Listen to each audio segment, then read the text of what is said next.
j'ai souhaité faire un focus particulier dans mon rapport. D'abord parce que je suis engagé à titre personnel, ça faisait partie d'un de mes engagements de campagne aux élections législatives,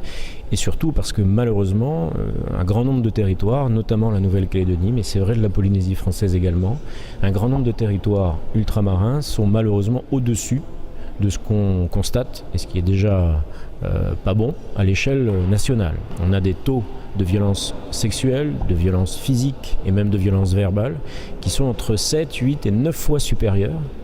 en Nouvelle-Calédonie, en Polynésie française, par exemple, par rapport à la moyenne nationale. On ne peut pas considérer que ces statistiques, qui d'ailleurs sont très anciennes et sont peut-être encore pires à l'heure où je vous parle, ne doivent pas entraîner une réaction et un investissement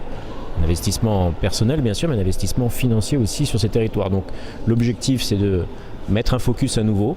comme je l'ai fait lorsque nous avons examiné la loi contre les violences sexuelles et sexistes, dont je suis rapporteur pour application, pour attirer de nouveau l'attention de la ministre, mais qui est bien sûr sensibilisée sur cette question, sur l'importance qu'il y aurait d'abord à élargir les statistiques. C'est une proposition que je formule. Elles sont très souvent menées dans l'Hexagone, parfois dans les DOM, mais très rarement dans les TOM. Et nous pâtissons de ce déficit de connaissances statistiques. Il faut aussi conduire peut-être à ce que ça soit plus lisible, c'est votre question, et que dans la mission Outre-mer, des crédits alloués au soutien aux victimes, aux femmes qui sont victimes de violences, pour les accompagner dans leur dépôt de plainte, dans les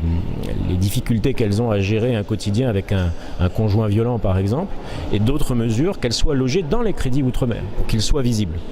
Et puis surtout, c'est une proposition que je voudrais redire à cette occasion, ne pas s'arrêter à nos barrières organiques ou de compétences. C'est vrai que les territoires sur lesquels nous sommes, Nouvelle-Calédonie, Polynésie française, à statut particulier, ont des compétences particulières, différentes des départements, mais là on est sur un sujet qui ne doit pas s'arrêter à la limite juridique des compétences. C'est un sujet d'envergure nationale qui a été justement identifié comme un problème par le président de la République